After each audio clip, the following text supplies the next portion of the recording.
ગયા વખતે જૂની વાત છે, પણ મેં 2-3 મીટિંગમાં અમરીશભાઈને એમ કહ્યું હતું કે તમારી સીટ રૂમાલ મૂકેલો છે, ખાલી છે.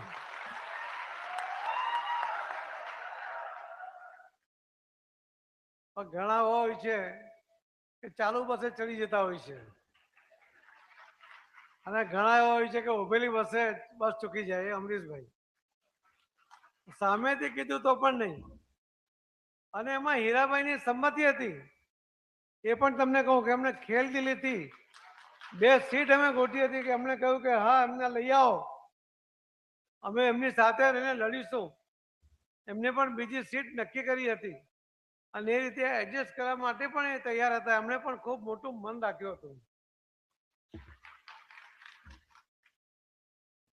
હવે તો સાથે મળીને હમણાં જે કામ કરી છે જળ સંચયનું,